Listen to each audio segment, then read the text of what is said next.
This conference will now be recorded. It is January 11th, 2021. We are holding a meeting of the Dayton Service Utility Board by phone because of the COVID-19 pandemic and in compliance with the governor's executive orders. This meeting is open to the public to listen in real time and to a recording afterward.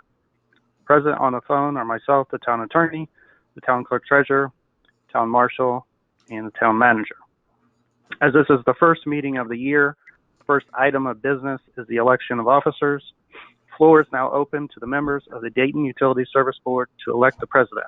After the election of the president shall preside over the rest of the meeting. Will the rest of the town council members please identify themselves by roll call first?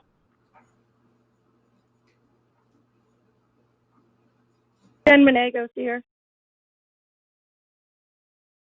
Ron Cole here. Sorry. Stan Kiger's here. Ashley Stevenson's here.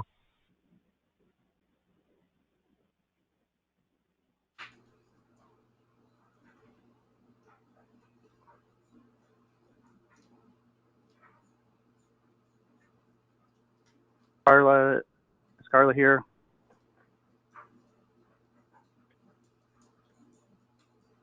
I am. I thought I said it. Maybe you didn't hear me.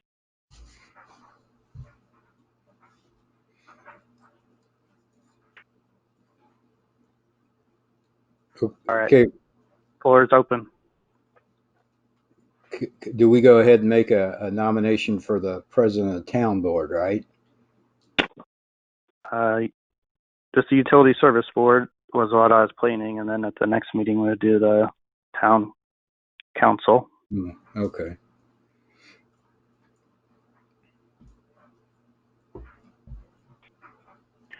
I nominate Ron for utility board president. I second it.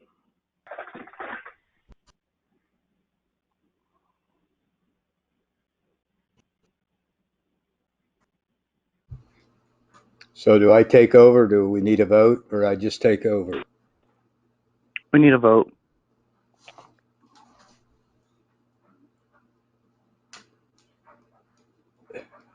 Okay, do you direct that vote? I guess I can call it out. Yeah. Sure. All right. First, any discussion? There's been a motion and a second to appoint Ron Kohler as the utility board president. Any discussion? All right. Hearing none. All in favor? Aye. This is Jen. Aye. This is Stan, aye. Any opposed? Hi. This is Ashley Stevenson.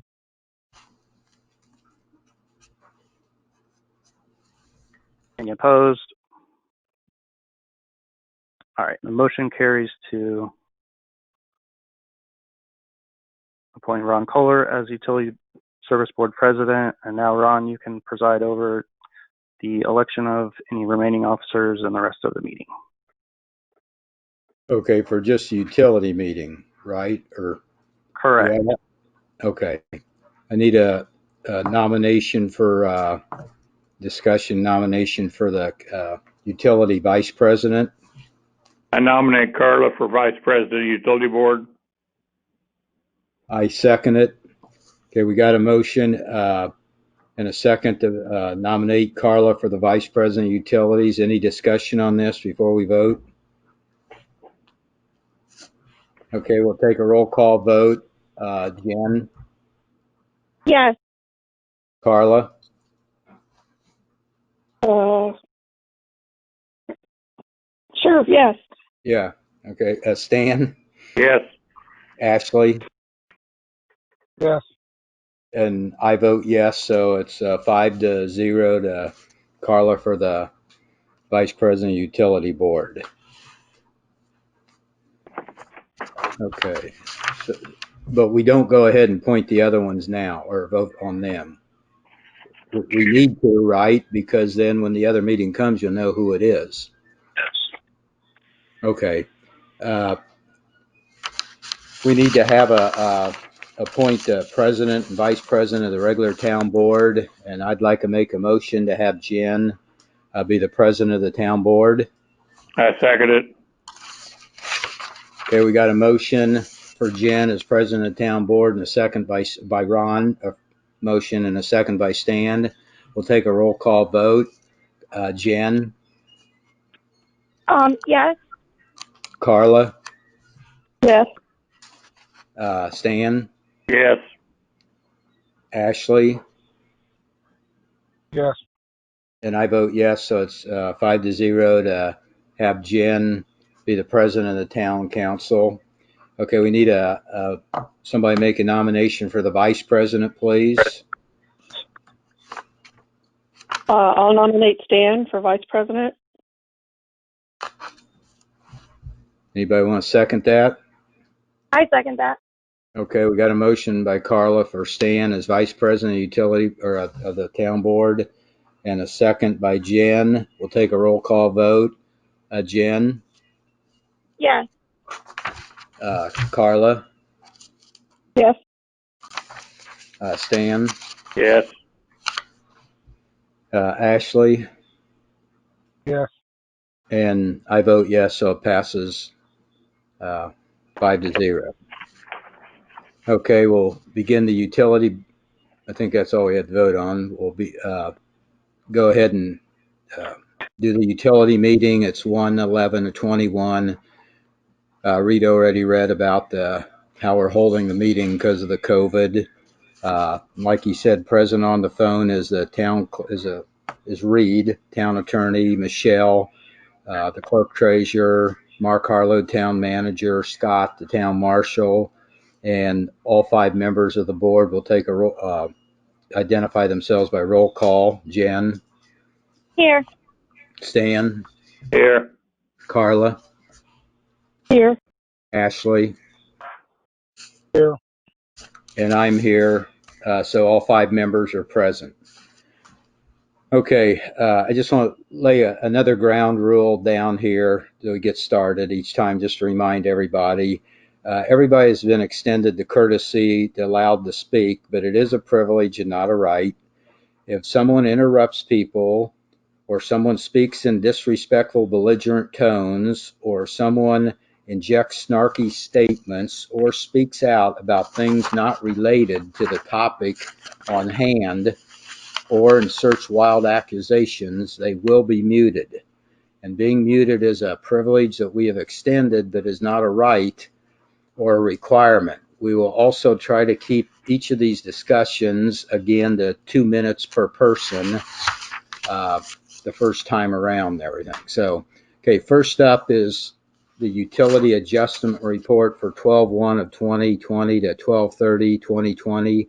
Michelle, do you want to make any comments about this? No, normal stuff. Okay, so thanks, Michelle. Anybody else have any comments or questions on the adjustment report? I did have one question. For the last one, it says the reason it was adjusted was 7,000 gallon bill for the first bill. Was that just a reading mistake or something, or it got applied to the wrong owner, or? No, what it was is it was one of those typical ones where they wouldn't have gotten a first bill, but talked to the owner and her husband accidentally left the water on when they moved in, so therefore it caused an extremely high bill. So Mark went out and read from the dates that they moved in until the meter read date, and it was 7,000 gallons that they had used, so therefore they got charged for that rather than the person that moved out because they didn't use that. So that was technically a prorated bill. That was their first bill, but it was prorated because they weren't in there more than 3 weeks to technically get one. But since it caused the person who moved out to have a large final bill, then they did get charged for what they did use because it was such a large amount. So the person that left the water on was the person moving out or the people that moved in? The people that moved in. So that they have to They pay were the, only in there like maybe 10 or 12 days of the billing cycle, which was the end of the month. And so when Mark went out and read the meters, I'm pretty sure that house was flagged as a leak. Well, then when we went to go talk, I think Mark either to them or she called here. She had said that her husband accidentally left the water running when they had moved in. So they got charged the portion that they did use from the time that they moved in, just because it was such a large amount.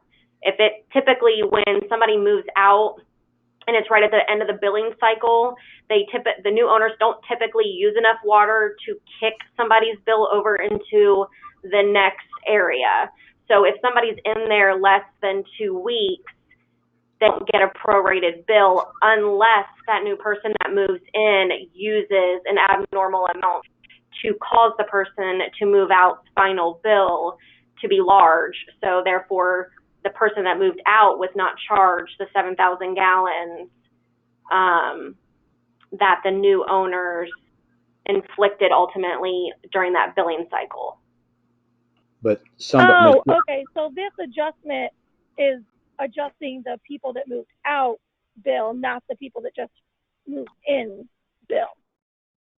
No, this is a bill creating a 7,000 gallon bill, not taking away seven. This is them being charged, because see how it doesn't have a negative next to it? That means so they were charged $161.94, the new owners. Gotcha. Okay. I get it now. Yeah. Okay. Thank you. That was my only question. So I had to manually create a bill for them. Right. Okay. Okay. Any other questions?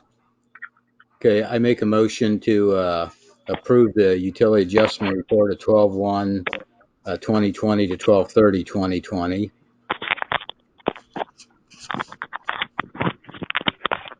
I second that. Okay, we got a motion by Ron and a second to approve the utility adjustment report. We'll take a roll call vote. Jen? Yes. Carla? Yes. Ashley? Yes. Stan? Yes. And I vote yes, so it passes 5-0. Let's see here. Okay, the next thing is Attorney Reed Murtaugh. Do you have anything? No, the only thing I have is, since you voted to elect officers of the town council at this meeting, just go ahead, Jen, at the next meeting and recite that for the record again, who has been voted, and I think we should be good. Okay. Other than that, I don't have anything for this meeting. Okay, thank you. Moving on to new and old business. I think there's something down there for Jen.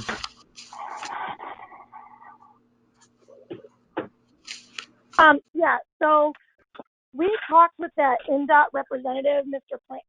Bill Plant, at the December meeting, and he was talking about the State Road 38 project that they have coming up and how they wanted us to pay to move our utilities for their road project that was coming through. And we said, when we were he was answering questions, and then we just said, can we have some time to think about it?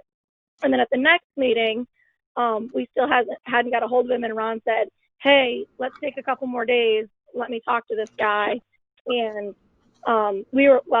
Ashley wanted to just pay and move forward with it, but the four of us were like, yeah, let's take a minute. Let's talk to this guy. And it's great that we took that time to talk to him, because the state is actually going to reimburse for that. And so Ron talked to Mr. Plant and got it all set up. And so just by talking to Mr. Plant one more time, Ron was able to save the town over $20,000. So just wanted to update on that. That's awesome. All right. Yeah, thanks, Jen. It was worth the extra effort, I guess, and it was actually $22,000 plus if there's any extras on it. And some of these things are good. Just like a month or so ago, we applied for that COVID release and got 53,000. So there's a couple extra things that come up to 75,000 at least, probably more like 80,000. So it's worth checking in and asking and seeing if they'll pay some of this stuff. Okay, Jen, on the next thing is I see you had down here is a job description. You want to talk about that for the utility clerk? So it's the same one that I had sent before, but not everybody felt they had enough time to look at it. And so I resent it, but I hadn't changed anything on it. And so we just need to talk about anything that might need to be changed or fixed. And then hopefully this can be the job description that we put out when it's time to hire. Or maybe we could put it out before we can actually hire. I don't know the rules about that. Okay. If we can just post it and say, like, this is the job description for the, I don't know. Okay. Reed's checking on some stuff on how we exactly do this and when we can put the application out. But I'd like to make a motion to go ahead and approve this job description for the job description and to actually use it when we do go out and search for a utility clerk.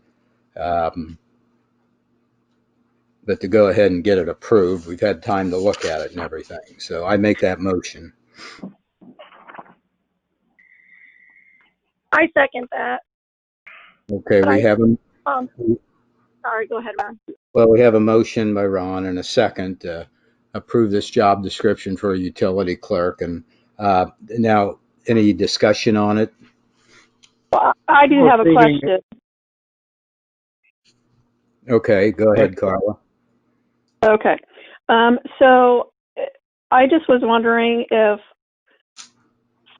for ease of reading and understanding, if the summary section, the responsibility section, if that could be in a list format similar to what's in the requirement area, I think that might make it a little easier viewing, reading, to see it in that kind of a format as opposed to a paragraph format. Is that a possibility? Is there?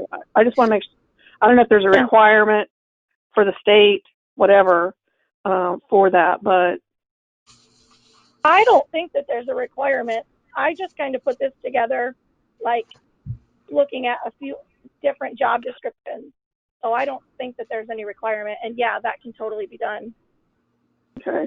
I think from a potential applicant, that to be able to glance through and see them in a list as opposed to, I just think it's harder to read, and you go through, there's a lot in there. The content, I think it's fine. I just think it would, maybe listing it would be easier on the eye and easier to comprehend, maybe. Good point. That's all I have to say. Okay. Anybody else have any comments or? I have one. Okay, go ahead. Am I correct in hearing you say that we are not going to put the job out yet? We're simply voting on a job description. Is that correct? Yeah. Yeah, I don't think we can. Yeah, I don't think you can, is why I asked. Correct. Yeah. So my opinion is, once you put the job description out, and you're going to be stating where those applicants need to be made, who's going to be collecting the applications. The town council or the town utility board has to have that legal authority and make that change to separate the utilities first. So nothing can be done further after this vote. All you're doing now is voting to approve the content of the job description. Yeah. Thanks, Reed. That's what you'd said the other day. And yeah, all we're doing is getting the job description ready to go. So one more thing out of the way. So any other discussion on it? Well, so then, I don't know, since we've got the motion and the second done, do we need to modify that with those changes, or does it Since since she wouldn't necessarily be changing the content, she's just reformatting it. Does that need to be included within the motion? Anybody? Is that something that we, the I think you can just add reformatting? to the motion. Excuse me? I think you can just amend the motion to state that you're wanting to approve the job description with the formatting changes. Okay. I have a question. Okay. Go ahead. I don't think we can talk about hours and pay and stuff like that until the salary ordinance has been amended.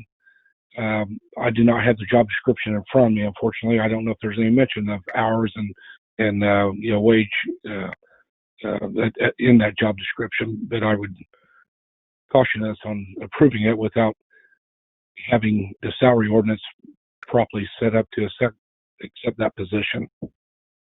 Yeah, It just said for hours, it says corresponding to town hall hours as specified by the Dayton Utility Service Board unless pre-approved, not to exceed, I'm sorry, not to exceed 30 hours per week. So just making sure they stay part-time. Yeah, it's got no mention of money or anything or hourly wage. No. We'll have to set that when we go through with this at another meeting. So I got a motion there to approve this job description, and with how do I amend with the amendment that it can be? What is the amendment, Reed? To have the document reformatted. Yeah, and have the document reformatted to make it easier on the eyeball and reading and everything. So we got a motion and a second. We'll take a roll call vote. Jen, Yes. Carla, Yes. Stan, Yes. Ashley, Yes. and I vote yes, so it passes 5-0. Okay. Jen seconded that, correct? Yes. Thank Yes. you. Okay, we got the utility report. Mark Harlow, could you speak, please? Yes, good evening, everyone. Hopefully you all have a copy of my report in front of you. The first item under water is meter pit antennas. So throughout the year, people hit them with lawnmowers. They get damaged. And I'm just wanting to refill our inventory. They're around $25 a piece. I guess I'm not seeking approval. I'm just letting you know that I'm going to order another half dozen so I have some in stock as they get damaged. I like to keep a few on hand so that whenever it's time to read meters, the system's working properly. We get those from Utility Supply, which was a company which we contracted with for all the new meters a couple years ago. Next item is resident concerns. I had 2 residents get a hold of me about stained water coming out of their faucets. After meeting with both of these residents, it ended up being that their water softeners weren't working properly, so it was up to them to resolve those issues. It wasn't something on the town side. I also had a complain about the odor of the water, and I think what ended up being there was actually the drains, and I just recommended to the homeowner to pour some bleach down the drains, and if that didn't resolve the issue, to get back a hold of me, and I haven't heard anything back from them yet. Under wastewater, I'd sent out an email in December where I was having trouble with the lift station there on College by the school. One of the pumps was running twice the hours as the other one was. I did get a hold of FJF, which is our maintenance contractor for the lift stations, and there was a piece of plastic that had got wedged up in the impeller, which it didn't stop the pump from running, but it restricted the flow of it. So they came and it was a quick fix, but at least we know it was that and not a pump failure or something like that. So I was glad to get that resolved. Under stormwater drainage easements, so this is concerning that drainage swale that runs along Dayton Road and begins over on Republican. I've contacted 3 of the 6 homeowners.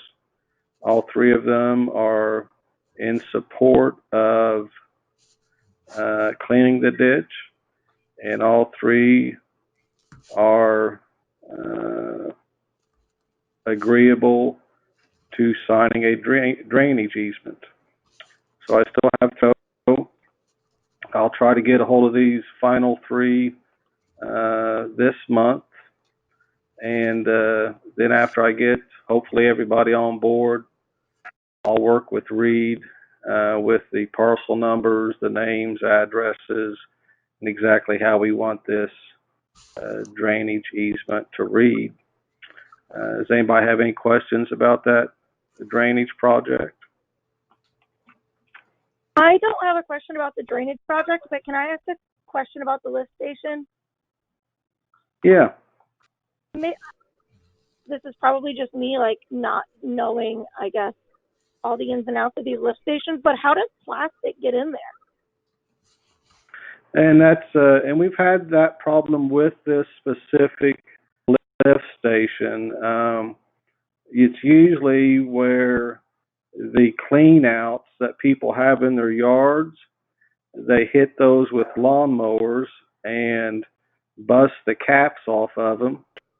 And that poses 2 problems. One, now that broken plastic gets down into the sewer line. And secondly, rainwater then comes in that way. So that's what's happened here and happened the last time. It's where someone's hit that clean out with their lawnmower, busted the top off of it, and it's fallen down inside there, and it's finally worked its way to the lift station. Oh. Wow. Does that make sense to you? Yep. Thanks. Okay. Yep. Next, we'll move on to streets. Real quick, this is Reed. Yeah, go ahead, Reed. Yeah. I'm just letting everyone know that I'm back on the call, that my phone did drop the call.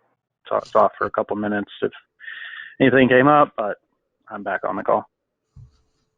Okay. Hey, Mark, Yeah. on Jim's question about those lift stations and stuff, are there the pumps in there, grinder things? I mean, I thought we were replacing them over the years with something that ground up practically everything, or do they just still get clogged up with heavy material? Well, no, it would, if it was small enough, it would have ground it up, but it was too large to go through the inlet, so that it was just kind of restricting it rather than being pulled up into it.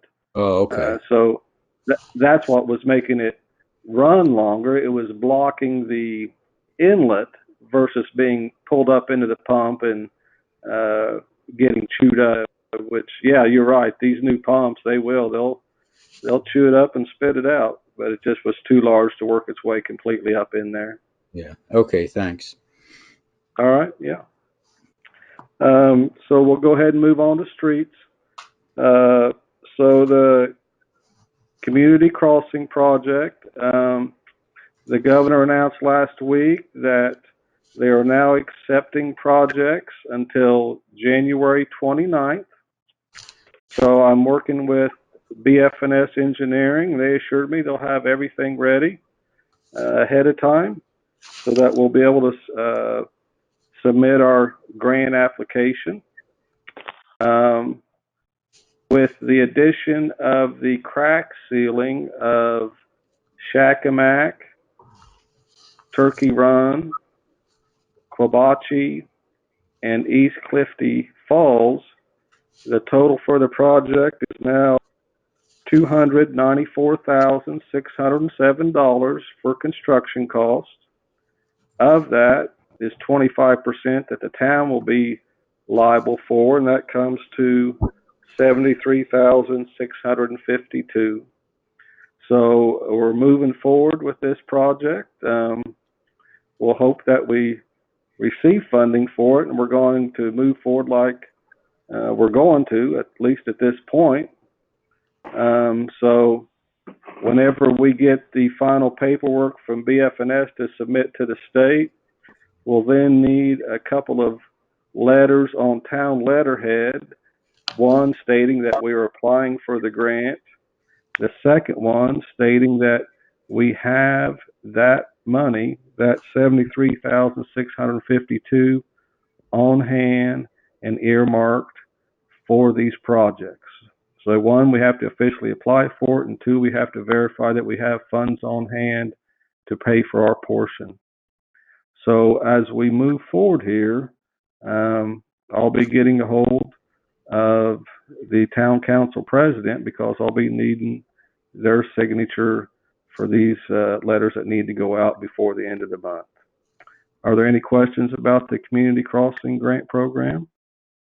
Yeah, Mark, just so people understand, for years, we used to allow about $75,000 for the streets, and we had no matching funds. So these last 6 years or 7 years, it's really a good project. We're getting all that extra work, paid for by the Oh state.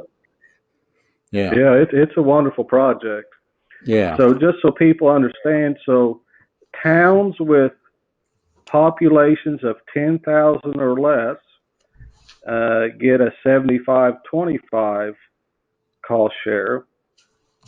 Towns over 10,000 people, they get 50-50, which is still a good deal, but it's a wonderful program, and we need to make the most of it as we move along. Yeah. Yeah.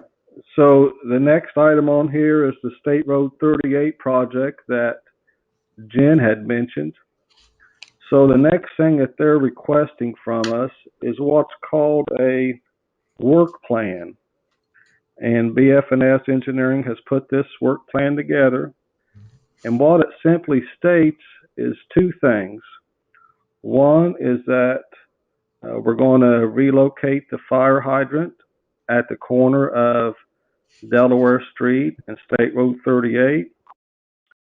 The second item concerns the 1-inch copper water lines, of which we have 3 of them that cross underneath State Road 38. And that's where a bit of the hitch is, but in this work plan, what we are proposing is that we will solicit bids for the relocation of the fire hydrant, and also within that contract, we will have a contractor ready with all material on hand. So whenever the road construction is underway and they come across one of these 1-inch water lines, if they are in fact in the way, we have a contractor on call, materials on hand, and within 24 hours, he will have that line relocated. The reason that's a bit of a hitch is because what they are requesting is that we actually go ahead and replace those 3 1-inch water lines before the highway construction begins. Well, there's 2 problems with that. One is we don't even know, and they don't know, that these 1-inch water lines are even in the way. And secondly, to relocate those water lines before construction, it's a bit of a guessing game because I guess we would have to hire a company to bore underneath the highway to relocate these lines. And my point in conversations with them, being NDOT and Shrewsbury Engineering, and with you folks, is that simply we don't even know if they're in the way.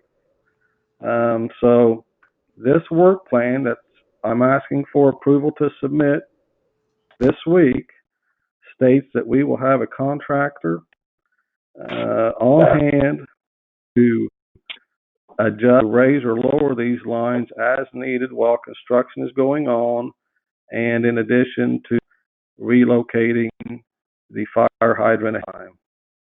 Is that agreeable to the town council? Well, I have a question, Mark.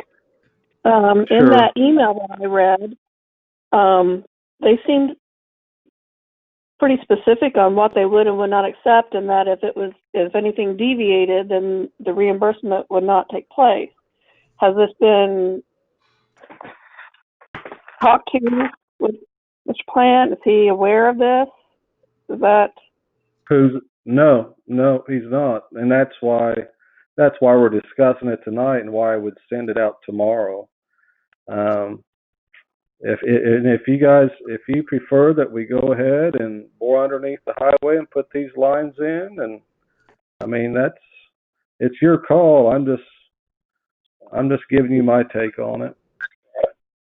I think, Mark, we got the plan that you and I talked earlier, and what you're doing with BF&S and getting it all ready. Then we present that immediately. We told Bill Plant when I talked to him we'd have an answer whether we're going ahead or not, and then there will be some little changes that he'll probably allow. Like one thing, if it costs more, you can submit the cost, and they'll pay for that too.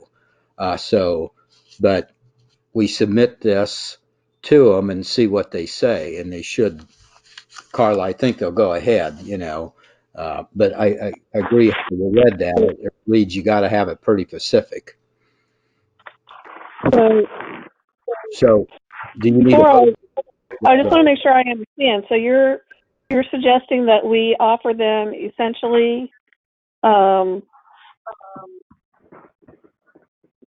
you're countering their offer in what they said they would accept for the work to be done, in hopes that they will say yes. And if they say no, then are we going to have to vote again, or are we going to say, okay, then we'll just go ahead and move them ahead of time? Well, if they wouldn't cover it because of some technicality or something, then we always got the option, just go back where they do the work and then bill us the money, like we would have done anyway if we hadn't asked for, we hadn't worked out this plan with them. So, they went to a big extent and like a 14-page contract and did a lot of stuff to get this so they could pay for it. So I think the way Mark's got it here, I would think it'd be very acceptable to them. It's just a okay. way of doing it. I just remember reading. I didn't reread it before tonight's meeting, which I should have. I apologize, but I just remember reading that he seemed pretty adamant in that we have done this, and so these are the guidelines, and this is the agreement, and yeah. Well, then we can always decide too. We can go ahead and bore under the street or whatever ourselves. But okay, I just wanted to understand, make sure I understood. Okay, so does somebody want to make a motion to go ahead and have Mark proceed with this? And can I ask one more question? Yeah. Good. Under section 1, description of work and itemized cost estimate, the one thing that caught my eye was that they were there's two options that they could have chosen. One is that we do it with our regular construction or maintenance crew and personnel at its standard scheduled wages and working hours. And the other is, which is checkmarked, by an approved contractor as set forth in 23 CFR 645.109 and or 645.115. Do we know if this is one of their approved contractors that we're using? Well, we haven't. We're not even to that point yet. All we're getting them tomorrow is the work plan. Once they approve the work plan, that's when we solicit bids and we find out if these contractors. Yeah, we're just submitting the work plan right now, and if they so to Carla's point, so I send them the work plan tomorrow, and let's say that by the end of the week they get back to us and that their response is, nope, that won't work. We want those lines replaced. Well, then we just simply adjust the work plan and send it back to them. where we'll go Okay. ahead and bore underneath the highway. Now, if they say, yep, that's good, then we put together the bid packets and then we solicit bids and move on in that direction. Okay. So this is I make really a just really a first step is all we're talking about tonight, and we're just gonna feel it out and see what their response is. I'm sure we'll hear back from them by the end of the week. So, so you need the okay motion to go ahead and get the work plan. I think that would be best. Yeah. Okay. I make a motion that we submit to NDOT the work plan that was put together by BFNS regarding. I second it. Okay. We have a motion by Jen and a second by Stan to go ahead and put the work plan together by BFNS and get it to NDOT for this work.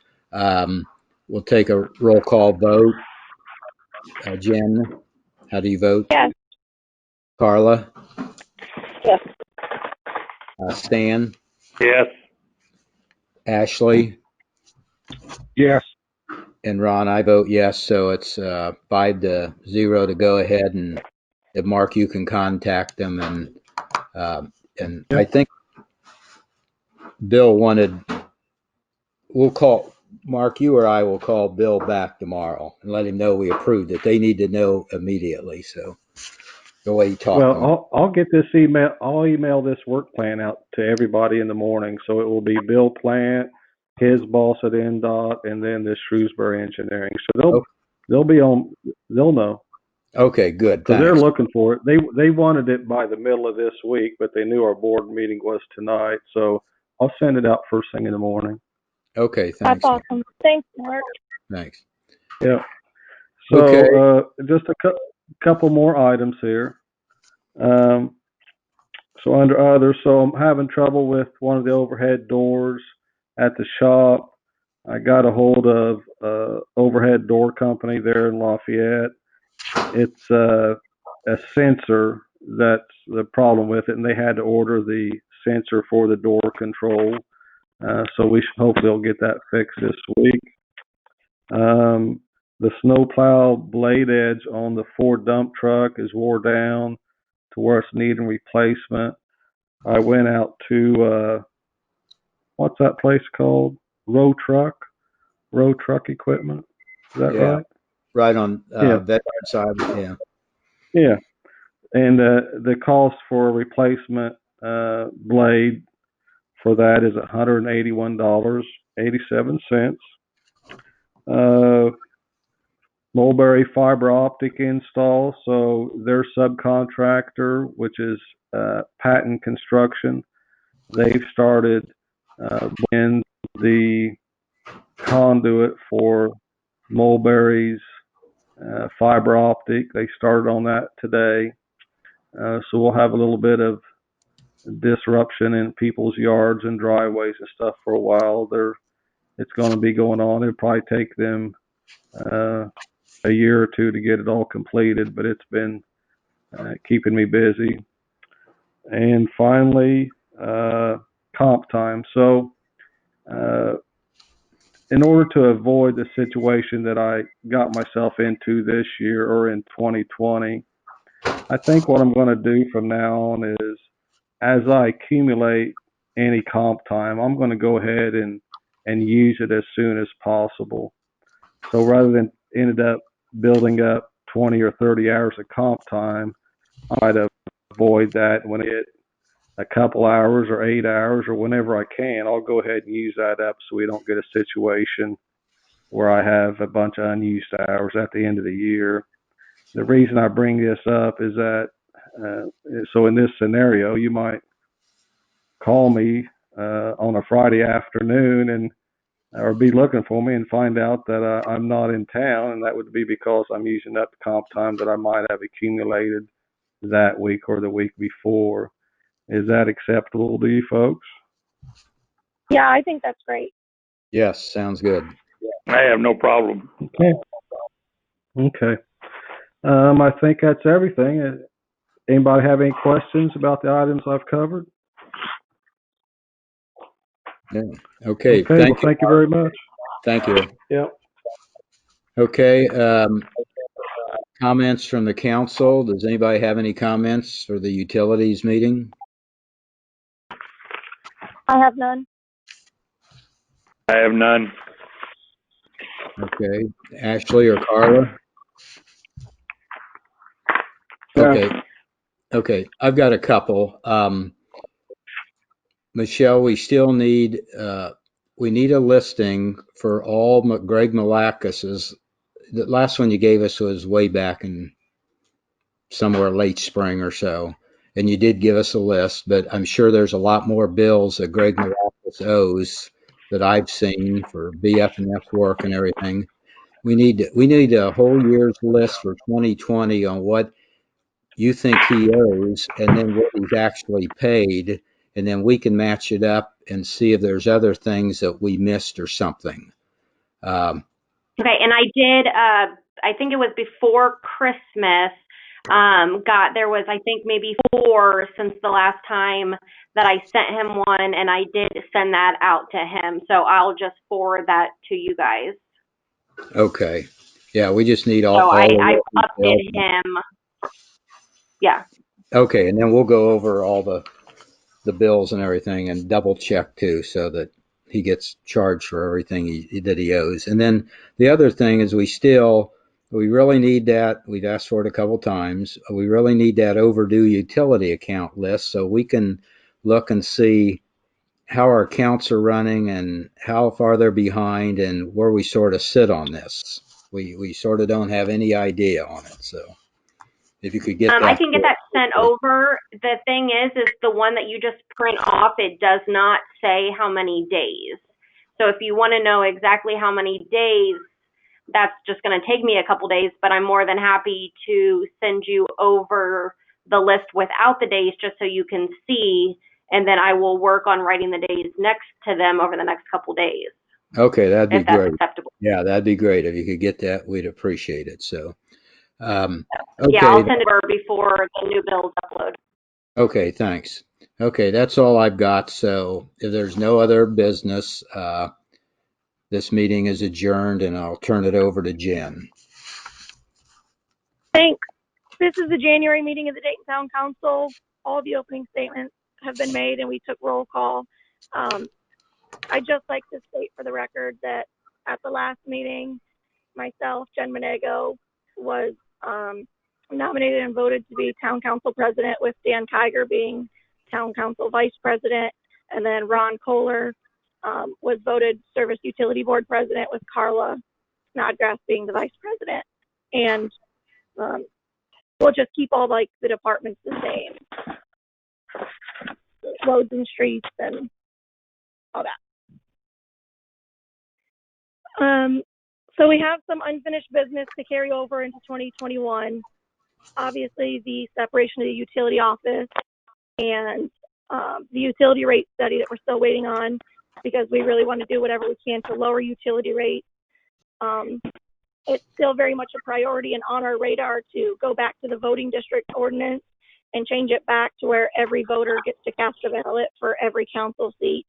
That's been delayed, and the employee handbook has been delayed just because that stuff requires legal work, and we've had so many other unnecessary things that used up our legal budget. So hopefully we can get onto some of that stuff. And we're also looking into companies that would be able to do a comprehensive plan for our town. So they're just things on the radar of the council.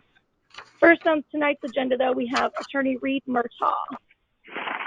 Reed. Thanks, Jen. Yeah, I can just go through the December usage report. So in December, there were 3.6 attorney hours and 1.3 paralegal hours.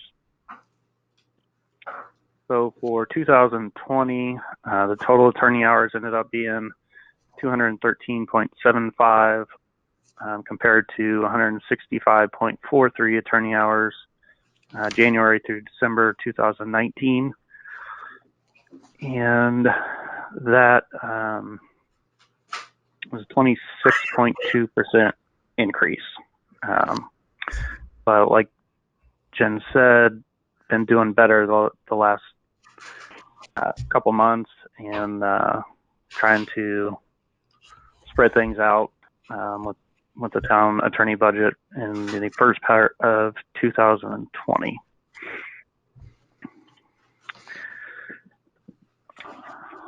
And I believe that's the only thing I have. All right, awesome. Thanks.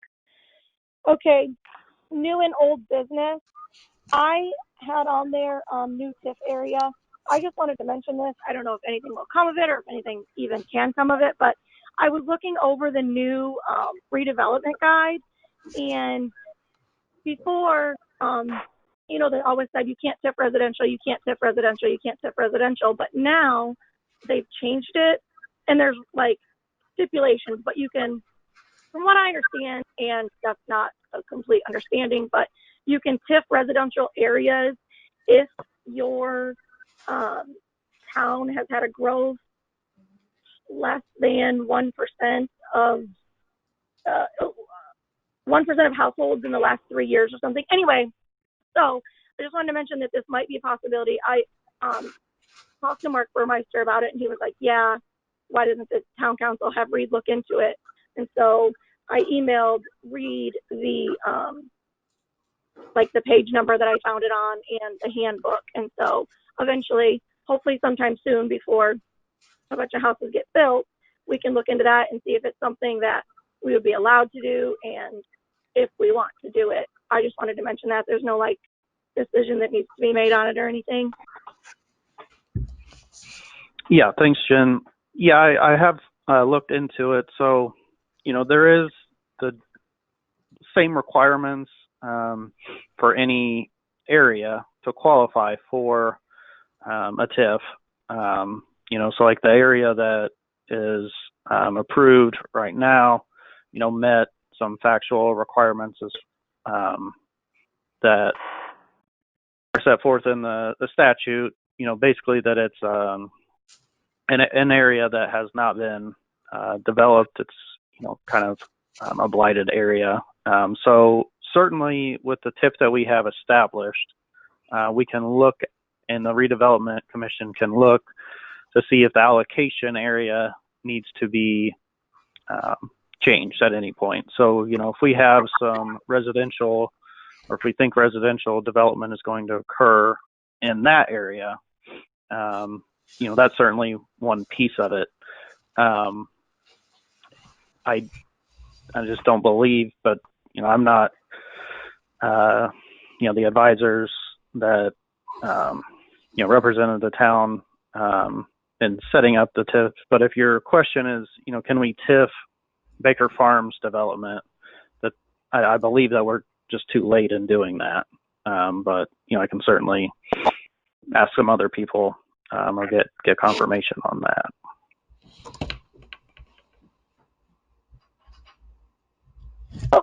What does everybody else think? Is it something that should be looked into, or do we just move on from it? Maybe this is more of a redevelopment thing and they should decide. I think I guess if you could just clarify, is that your question, Jen? Like, can Well, yeah, now that's we all I had. TIF the Baker Farm development at this stage? I mean, obviously, you know, the houses haven't been built, but the development has been approved. I think Right.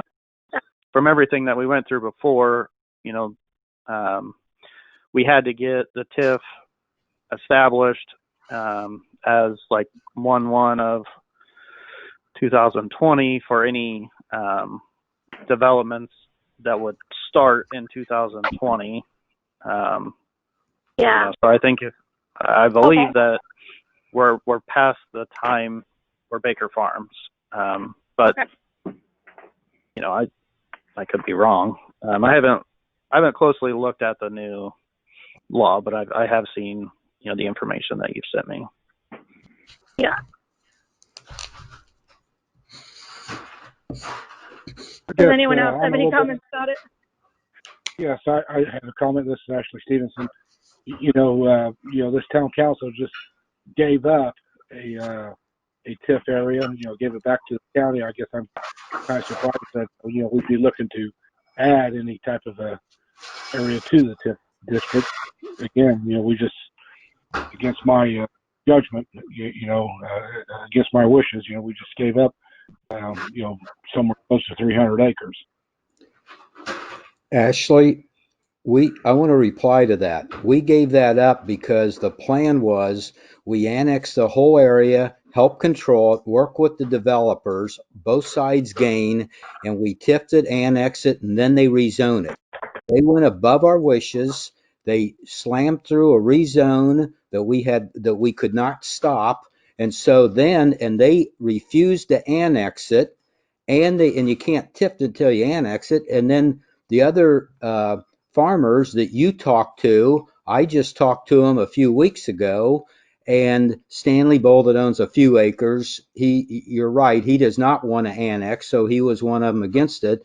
But the rest of all that land up there that's owned by the other farmer told me that you suggested to him way back when that they don't annex it, you rezone it first. So our board's killing ourselves trying to work a thing and annex it, then rezone it, tipped it at the same time, and get all those funds and have something decent up there, while you're telling people to go out there and don't rezone it first so we have no say-so on the land whatsoever. So don't stand there and tell us that TIF thing was for a different reason, why we're changing on that because we were screwed over and we have no control on it.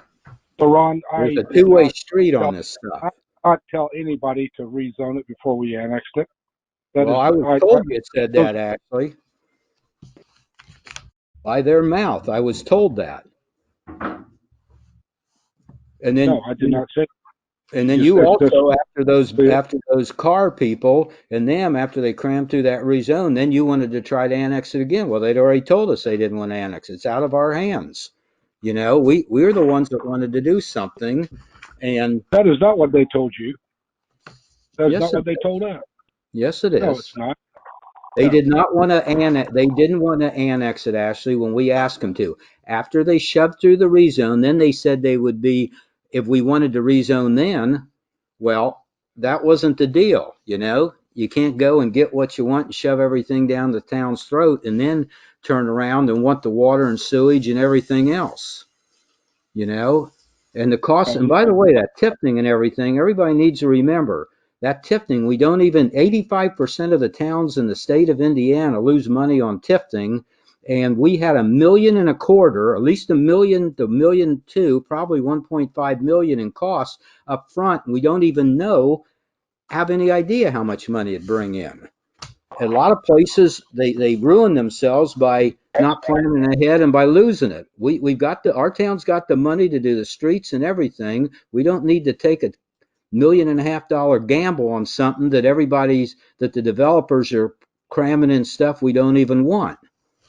I fail to understand your $1.5 million gamble. I'd like to see the statistics where 85% of the TIF districts are losing money. I'll get it for you, Ashley, and I'll get you that. Please do that. Yeah, I will. Yeah. The car property, they got their rezoning done. That could be, brought into the town of Dayton. I understand the bitter taste in your mouth about it, the way it happened.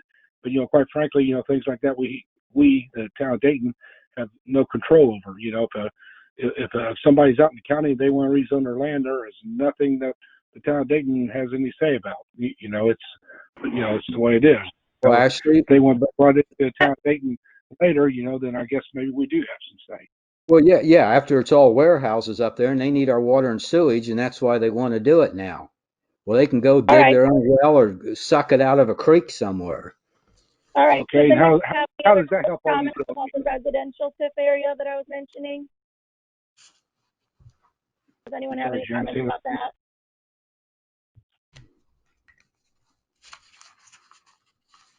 Sorry, Ashley, what'd you say?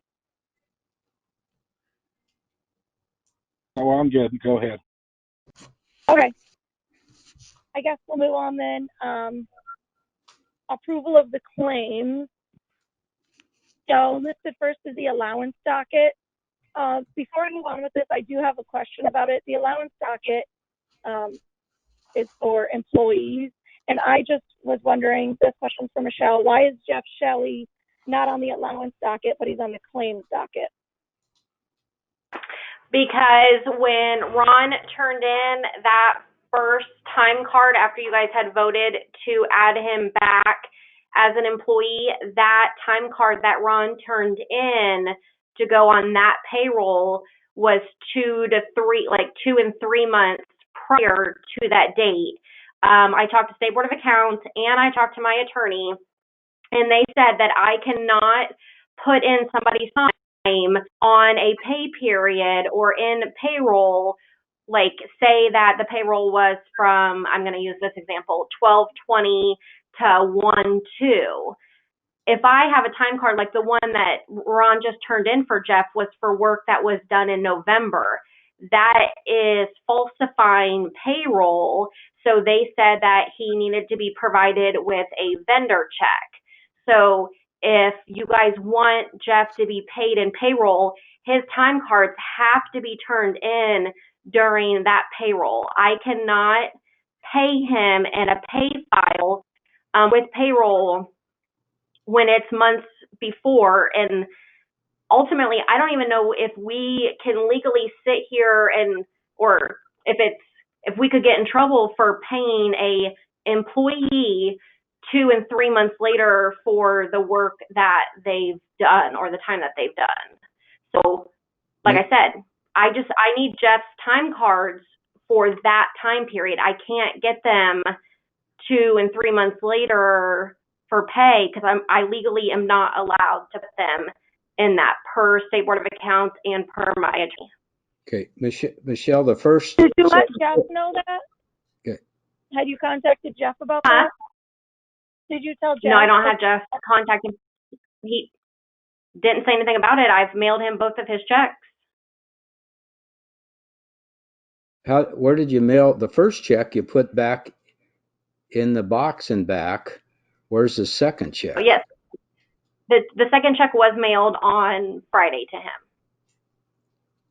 So the first check, the first time you paid him earlier was for work, way back when he was employee part of the time and stuff like that. And then we had a meeting and made him put him as employee. He's only been one for 20 years, but we made him an employee again. So now this last paycheck he turned in was a couple weeks later for hanging the Christmas banners and everything. You know, he has to. It was over a month later. Yes. Yeah, but he's in the process. Was from 11 he's in the process of hanging the Christmas banners. Michelle, that's. I know, but I have to have that time turned in for that payroll. I mean, you can't. I can't sit here and put him in for work that was done in November in a 12/20 to 1/2 payroll because I'm falsifying because he did not work those days. So I'm just simply asking, you can't bunch up payroll okay. After this, we'll get the hours the minute he gets the work done, I guess. And you can make out 30 checks for 30 different times for hanging these flags if that's the way you want it. But you're telling me that last time that's card. That's the way State Board of Accounts is saying. You're telling me that last card, everything was over 3 weeks old on it, everything on there? Because I thought it had several dates, and one of them was just a week ago for hanging the last flags. No, they were all the dates of November, the end of November. There was nothing else. And that was all that was on there. I have it right here. All right. Well, after this, we'll hand him we'll get you the time card right away, but I'll check with the state because for 20 years it was done different. It was okayed by the state. But I think you go up there and you use every loophole, every possible thing and twist the things around, but that's okay. No, Ron, you cannot sit here and pay. I'm not going to argue with you. I'm going to follow the law. I'm not going to argue with you either, Michelle. No. All right. Okay, well, don't start an argument. So you mailed the vendor check on Friday? Yes. So the check that is listed on our claims docket that we have yet to approve was mailed on Friday. Yeah, that's You guys illegal. gave me, no, you guys gave me permission, or it's in the ordinance that I can pay payroll, and that's payroll. I just could not put it in payroll. I had to do a vendor check instead. So You it was didn't, hours worked for a person, that's an employee. Don't start your crap with me. If you want to say I'm illegal, go talk to Reed about it. I'm not arguing with you. This is ridiculous. uh-huh. Michelle, we're not trying to start anything, but if it's payroll, I just expect it to see it on the allowance docket. I have not talked to. Well, then I expect you guys to turn it in during the payroll dates, not 3 months later, because you guys are refusing to pay somebody for work except for 3 months later. So let's talk about who's being illegal here. Moving on. If I had known it needed to be turned in, I would have contacted Jeff and let him know. Or okay, yeah, we are. Well, it's common sense. You're not going to go 3 months without getting paid, Jen. Hey, Jen, so last year and years before, when we pay people the next year for hours worked the before, that seems like it's sort of the same thing too. Some of our employees, we paid them in the next year for months of work before that they had accumulated hours. But we can check into all Well, this. then you're a poor employee then. All right. You pay them, yeah. I make a motion to approve the allowance docket dated 12/1/2020 to 12/31/2020. I second it. There's been a motion made by myself and seconded by Stan to approve the allowance docket from 12/1/2020 to 12/31/2020. Is there any discussion before we take a roll call vote? Okay, hearing none, we'll take a roll call vote. Do you approve the allowance docket from 12/1/2020 to 12/31/2020, Ron? Yes. Stan? Yes. Carla? Yes. Ashley? Yes. And I, Jen, vote yes, so that carries 5-0. Okay, next is the claims and the approval of reports. This should surprise no one, but we have another month claim docket that we can't approve because our internal control ordinance hasn't been followed. The invoices and supporting documents weren't uploaded to a shared file that the council could access. And as far as the reports, I had asked for some of them to be sent in a format that we can open, and we didn't get those yet, and those all kind of flow together, so we can't approve some of those without having all of them. So once those reports are resent, we can get all the reports from 2020 approved, which will be awesome to have that behind us. We also have the 22 or so minutes that Michelle sent us all at once and that we edited, and then I think there should be a few more minutes coming very soon. So I'd like to call a meeting to approve those minutes all at one time. And hopefully if we get the stuff, all the reports to us, we can approve all of those at that time also. So does January 25th at 6 p.m. work?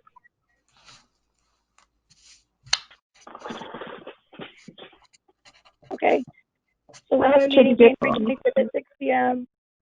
And we also have invoices from Alpha Business Technologies, and then a few that Marshall Taylor sent that the council didn't have 5 days ahead. So we can't approve them at this meeting, so we can approve them at that meeting.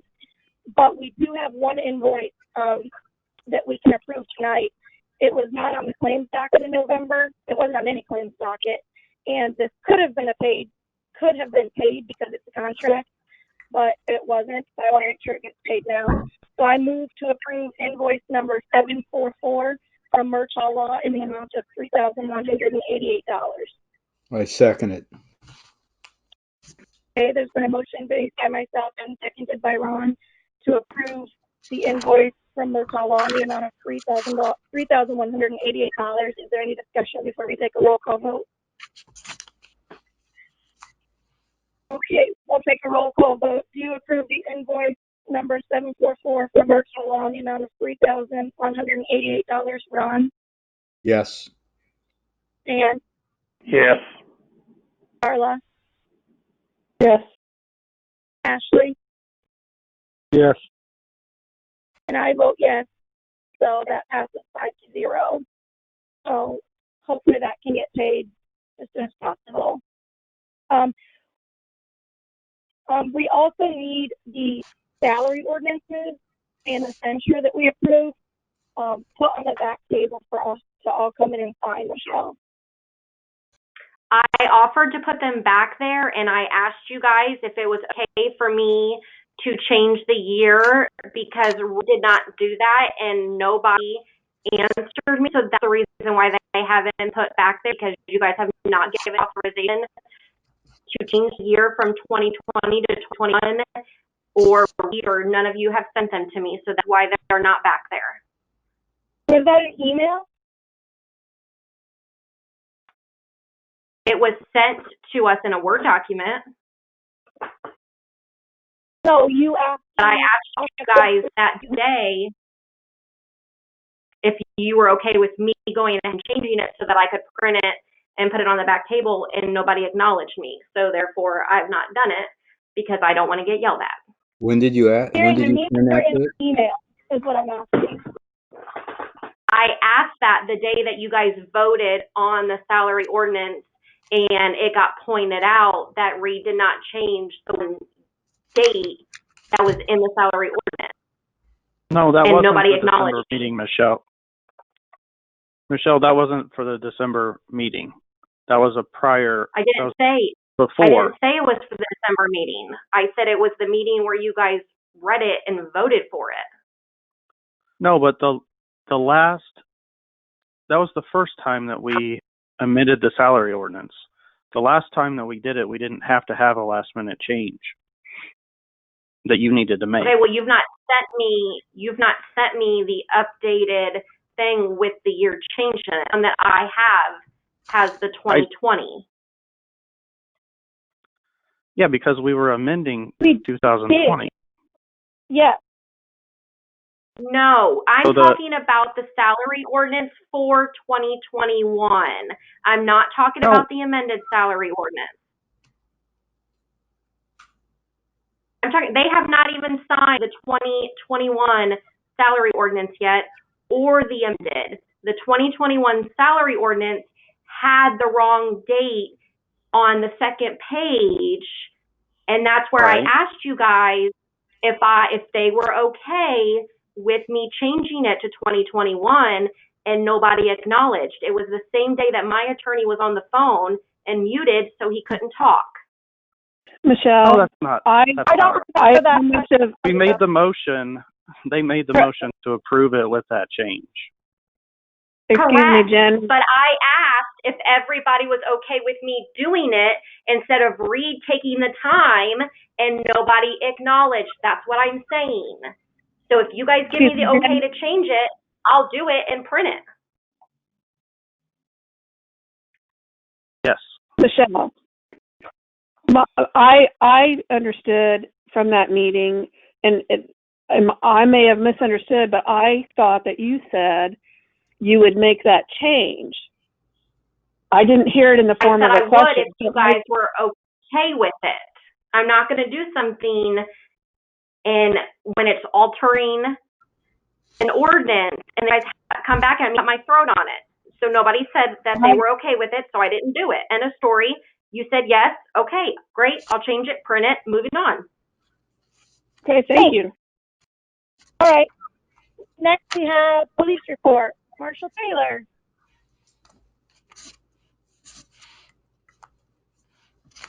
Hello.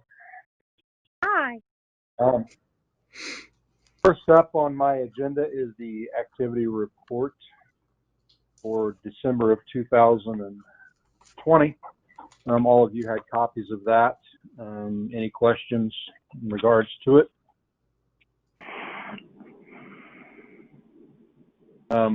If not, you'll be getting a yearly report once my Excel program is up and working. It is currently under the weather, so I'll be giving you a report when I get that done and fixed. Wanted to give you a COVID-19 update. We've had a second officer tested positive for COVID, is currently on a 14-day recuperative leave at home. So COVID-19 is still up and around and very contagious at this time. The sewer work that was approved to be completed at our office was done, and everything seems to be flowing smoothly at this time.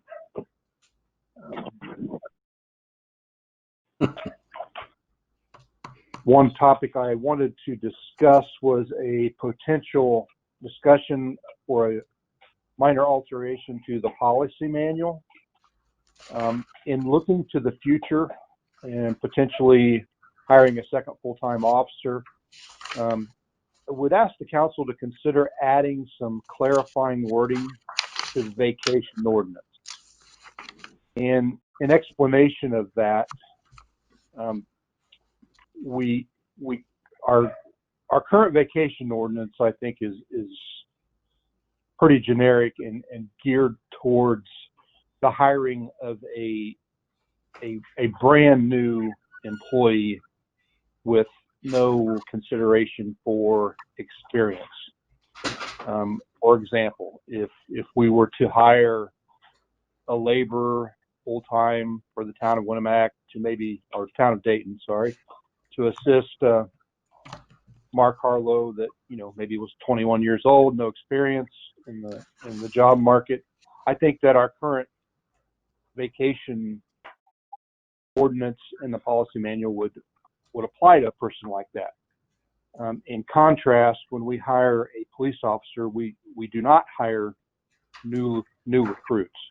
We only hire officers who have several years experience and who have the academy. So I think that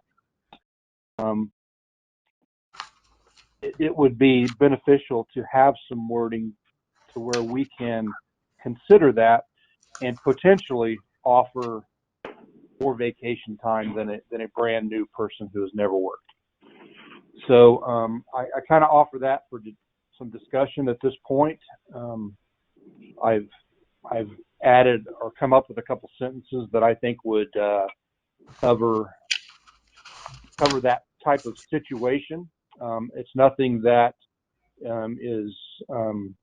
cannot be discussed, and typically what we would do if we hired a new person would be to discuss their experience and their years of work and where we would put them in that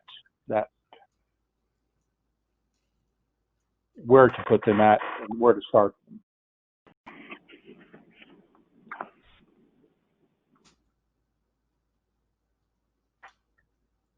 Would you like me to offer an example of a suggestion on the wording? Okay. What my recommendation is just the following two sentences. The council has the option to consider newly hired employees who have experience directly related to their position. The council can offer salary and paid time off benefits, such as vacation days, in accordance with that experience and with consideration on the time of year starting employment. That would be the only suggested wording I would ask you to consider. Scott, because let me ask you something. Because you're going to be hiring a full-time deputy marshal, can we put that in there to narrow it down and put it for that specific person so that we don't just leave it open-ended, that everybody walks along? We have to think about it a little more, and it just doesn't leave things too open. Same sentence you wanted, except for the newly hired full-time deputy marshal.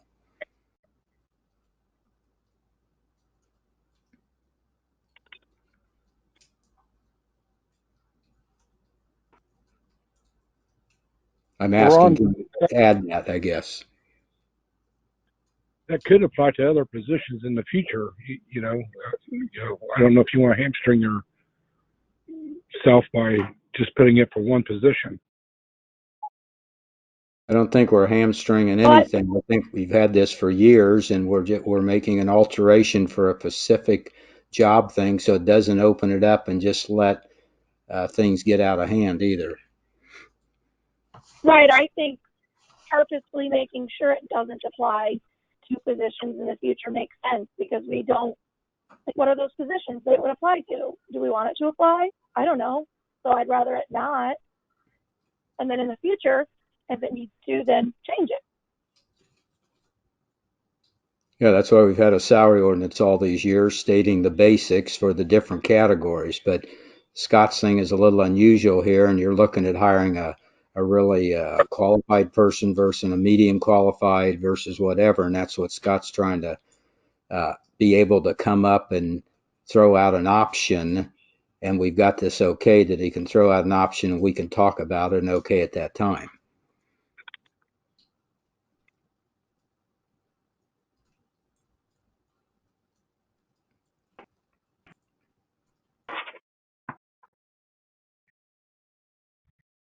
Are you going to amend the salary ordinance before you hire the new person, the new deputy marshal? We would have to, wouldn't we? Yeah, I think so.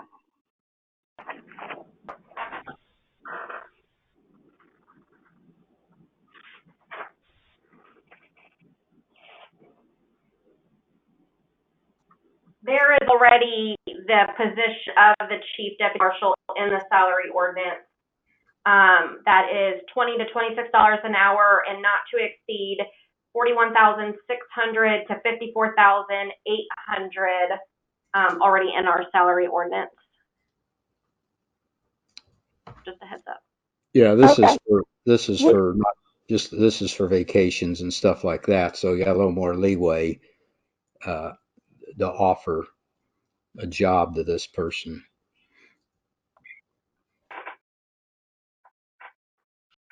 Yeah, vacation's not in the salary ordinance. That would be manual. Yeah. So it's what the health Scott stipend potentially would be.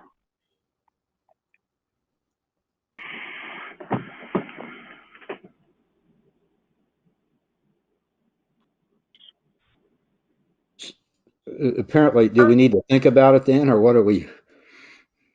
Hold on just a second. Scott is having some trouble. Let me make sure that he's still here.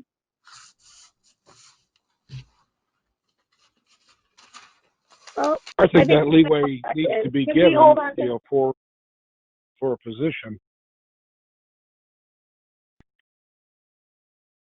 I agree. I guess I'm just trying to understand that after the person's hired, who's going to be determining the actual number of vacation hours they get? Scott is not on. Can we hold on for just a minute? We'll let Scott call back in. He was having trouble, so he had to hang up and call back in. I don't want him to miss this in case he has anything to say. Yes.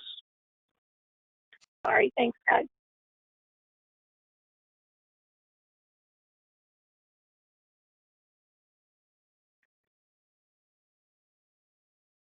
Okay, Scott, are you back? Yes, can you hear me? Yeah, we have not heard from you since you pretty much put it out there. So if you were trying to talk, we heard nothing. We weren't ignoring you. Okay. I couldn't hear anything. Oh, okay. Any discussion on that? Yeah, Reed was just gonna say something. Oh, so if we actually hire this person, I guess there's already the salary in the salary ordinance. If there's going to be any health stipend, that would be, I think that would have to be added into the salary ordinance. And then that leaves this vacation. So I guess my question is, with the change after the hire's made, who is going to be determining the actual number of hours of vacation? The town council. Okay. When we discussed where to put the person in the salary range, that would also be a discussion as to where to put them or what vacation time to offer that employee, that new officer. So in my mind, someone correct me if I'm wrong, but it would go like this. Officer applied, we interview officer, we make an offer to this officer and say, this is what we're offering you. This is the compensation package, the pay, the health stipend, the clothing allowance, the vacation time, the sick time, all that. And then they say, yes or no.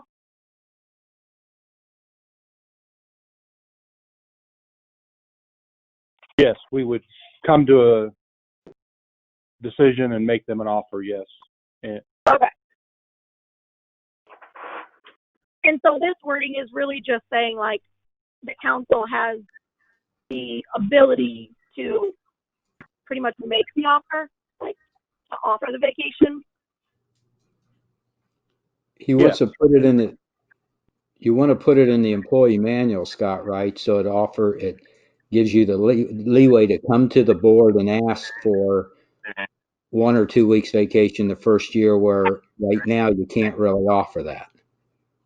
correct.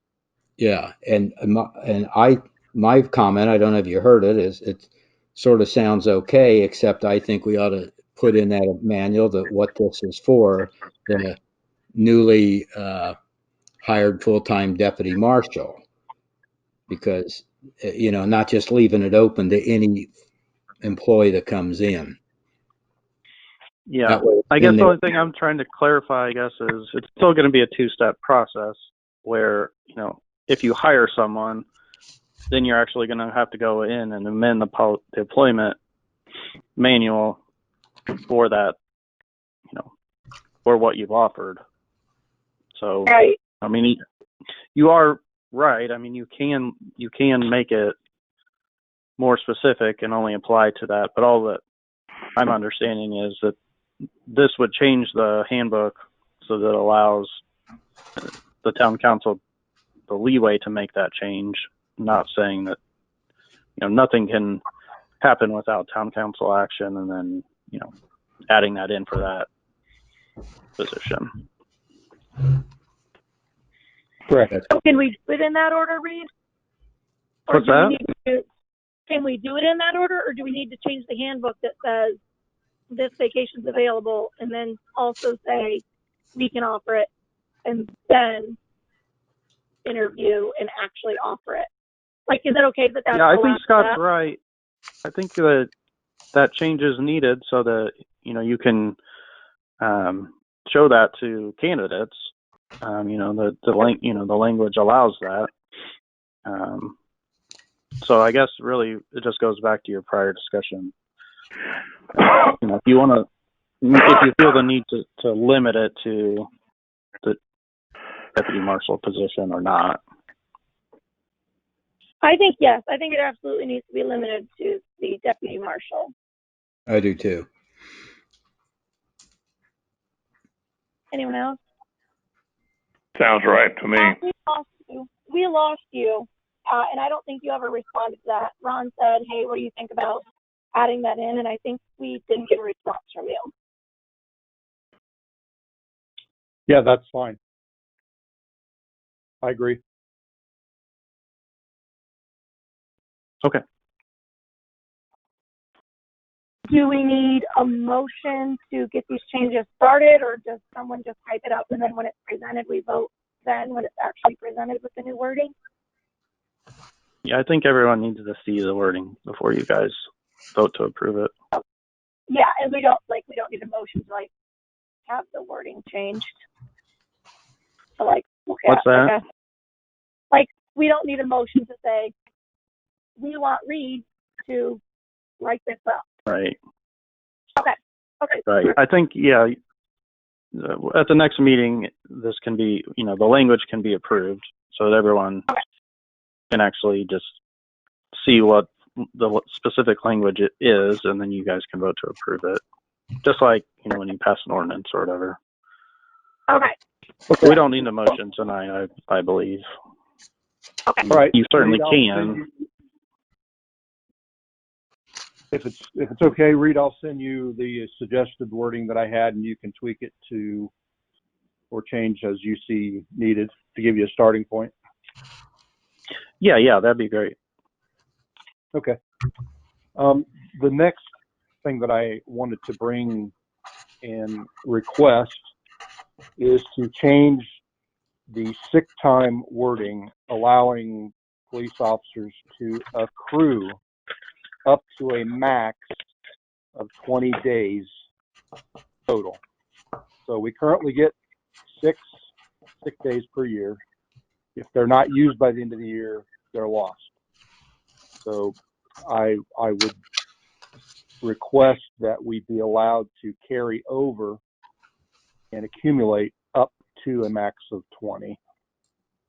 Nothing else will change in regards to the 6-day policy, which states that, you know, you have to be sick. They're not to be used for vacation days. Supervisors can request a doctor's note upon absence more than 3 days. They will not be paid if you leave or resign before you use them. They're only to be used for sick time.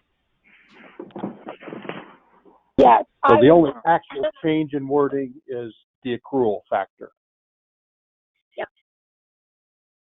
I'm totally on board with this. I was going to point out those exact same things, Scott, that this isn't something that somebody can just say, I'm going to accrue these sick days and then I'm going to take 20 days off in a row. Like, that's not how it works. And there are stipulations in there that kind of make sure that's not how it goes. So I'm totally on board with this. And those stipulations will be listed in the manual for that? They already are. Like the 6 days that they already get, it already says, like, you can only use them when you're sick. And if like the supervisor suspects that you're abusing it, then they can say, hey, I need a doctor's note or whatever. This is just saying, like, instead of starting January with 6 sick days, you can accrue them up to 20 days. But you don't get paid out for them or whatever.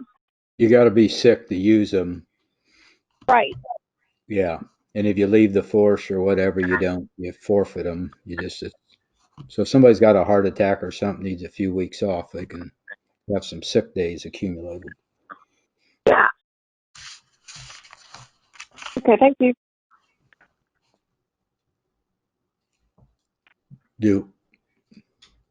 Sounds good to me too. Sounds fine. Yeah, my thought is it's the same thing. You guys can certainly discuss it today, but since you're going to be changing a document, I think it would be, best to wait to vote on it until you get that new language in front of you, and then you can just approve that. Instead of saying that we're voting to make that change, and then never taking any further action, actually make sure that it gets done. So. Should this change only be for the police department? I mean, it should also be for streets, I would think. I think just the police department because Scott requested this, so it's a special exception, and we don't open it up for a bunch of other stuff. So I would agree with that. I don't think that's fair to Mark. So we hire somebody else in another department where everybody's going to get raises or this or that because of that. We were trying to make an exception that Scott can get somebody hired, and what one person does doesn't have anything to do with the other person.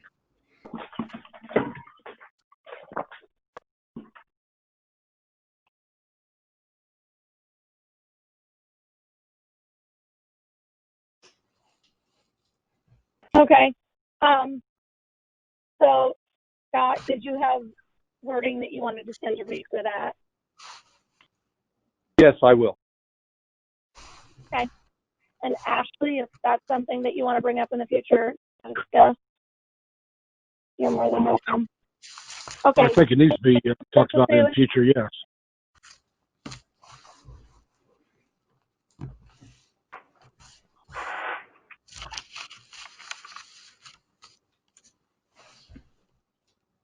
The last topic I had, if we're moving on,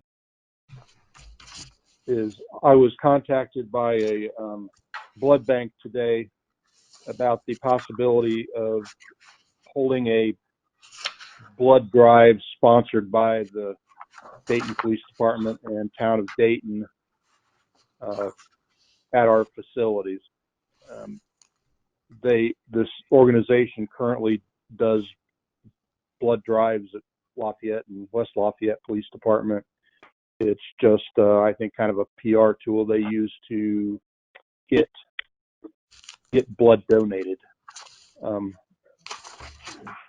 Something that's in great need at this time.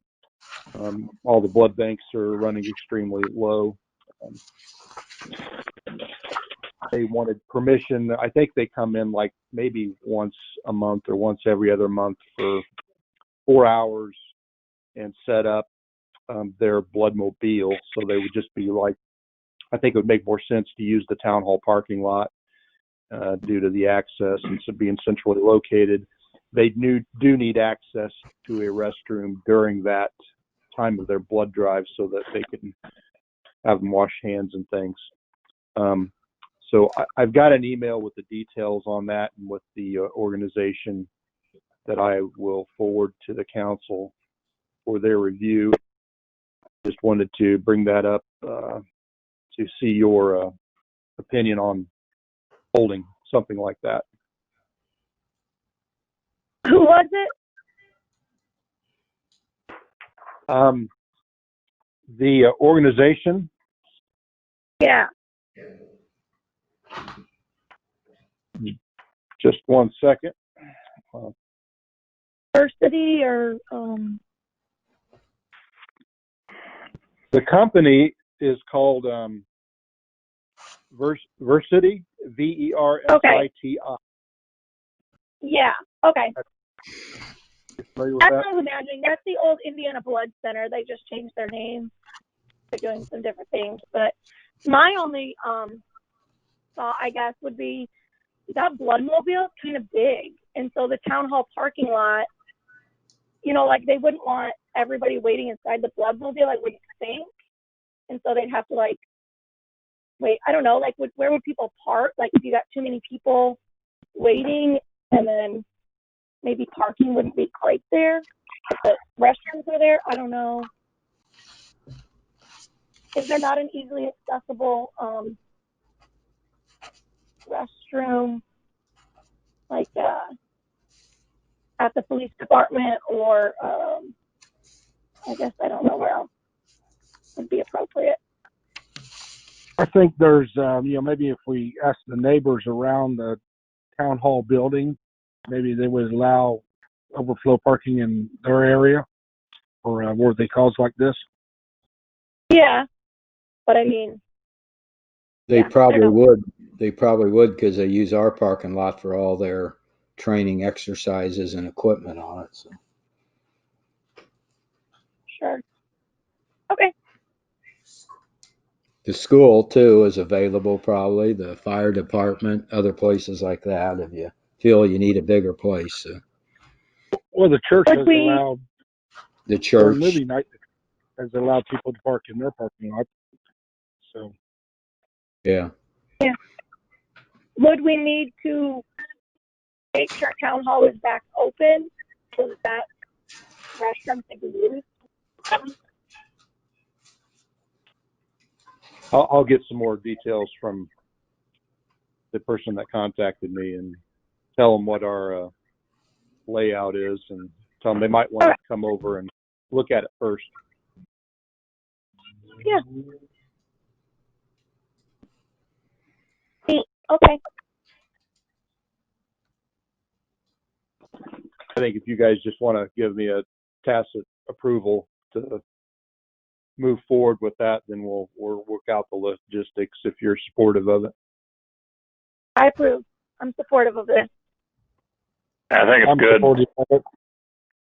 Sure. I'm supportive of it. Okay, thank you. That's all I have. Any questions for me? I have none. Thanks, Marshall Taylor. Anyone else? Okay. We are on to clerk treasurer report. Michelle, do you have anything? The only thing that I have tonight is regarding the documents that Jen's talking about that I've not provided. I have actually printed the 100 pages that she is talking about, and they've been out there once again for months, or at least a month. Same with APV and invoices. They've all been out there. Just because I'm not spoon feeding them to you does not mean that I'm not providing them. So just want the record to be showed that they have been provided per my attorney, per Indiana code, and all of that. So I have provided all of the documents that you are claiming that you do not have. Well, it's the reports that you sent, Michelle, some of them just couldn't be opened. There was no program. Correct, and I told you I printed them in 100 pages back here because I couldn't get the files to save correctly. So I printed them for you. I emailed you all and said I did not make 5 copies because it was 100 pages. Actually, I think it was like maybe 85, 87. And said, it's back there. There's 1 copy. If somebody would like to come in and take them and scan them and download them into a file, you're more than welcome to. And nobody chose to do that. They're sitting back there, and they have been. So once again, everything's back there. And regarding the Jeff check, so Ron said that first check was in his mailbox, and that he took and went and gave it to Jeff. Well, I guess Ron illegally gave a check to somebody because you guys never approved that in the claims docket either. So again, just for the record, of course you guys can do stuff and say it's illegal, but Michelle, there's an envelope. There's an envelope there that I delivered that had Jeff's name on it. I don't know what the heck's in that envelope, Michelle. Well, maybe you should talk to the clerk and find out. It's really not that hard. I would if she's up there more than 15 hours a week. Okay. Michelle, I do have a question. If you made copies of all those reports, why not, instead of pushing copy, just scan them and email them? I don't remember you saying, I'm sorry, these won't save into a different format. I remember Ron trying to help you. I'm pretty sure he said, I don't remember the specifics, but something about Keystone can make a PDF or something, and I don't need to be told how to do my job or something. I don't think. No, I said that I know, and that's how. Appropriately. That's how I sent them originally, and you guys complained that you couldn't open them.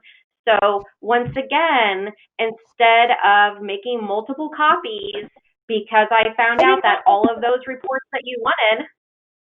Michelle, originally you emailed us reports, and then you stopped doing it. Hold on, Ron. No, those are the ones that would not open up. Hold on. It's not that we're complaining and we just want these reports because we want these reports.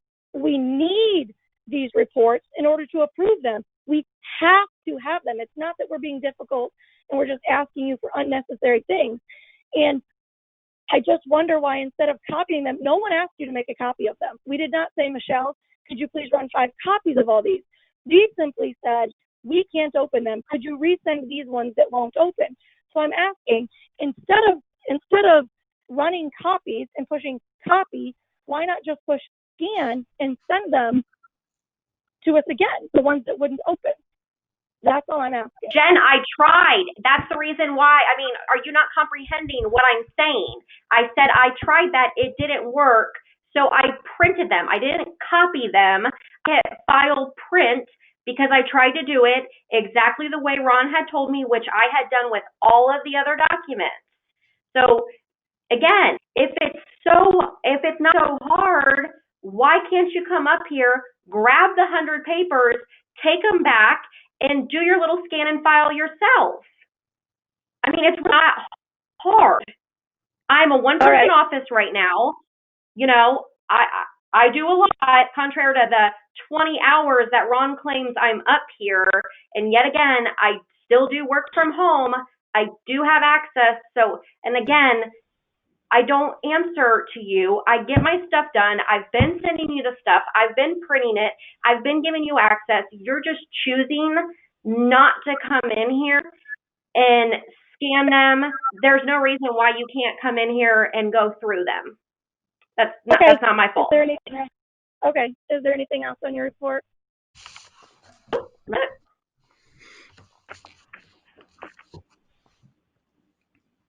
I'm sorry, I didn't hear you. There was a blip.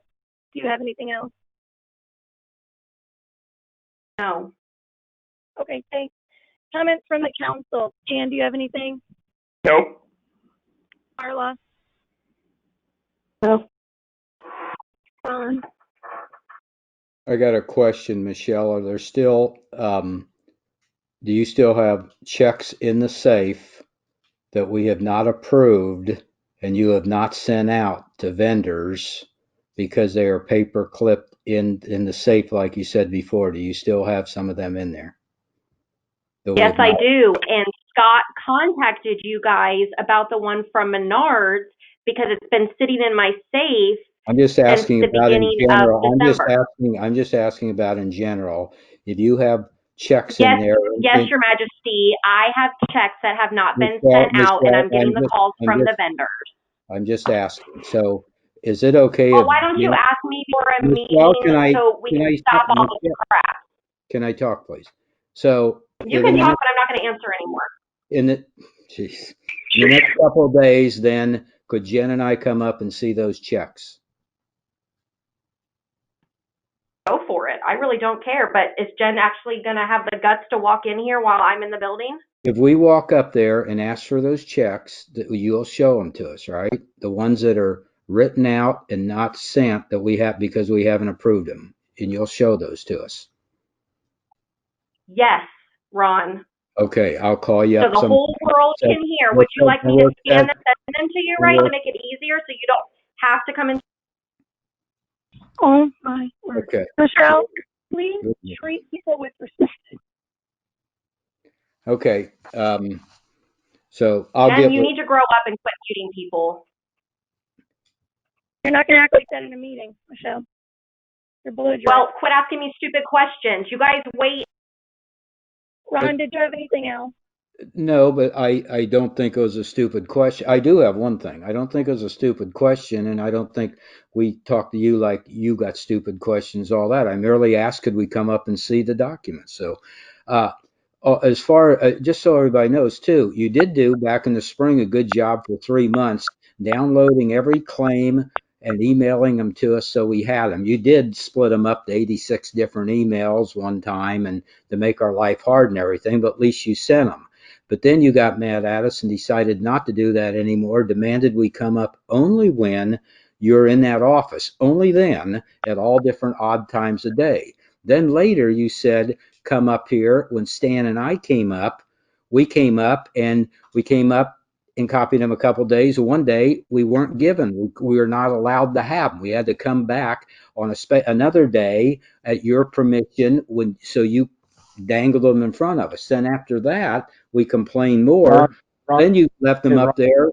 I'm talking. So then you left them up there all weekend. You could say you left them. So anyway, it's not just a thing that you're throwing them out there and we're refusing them to come. You sort of, we did come up there the one time, and it was very sort of not a nice experience. So, aren't you breaking your own rules about belittling people and such?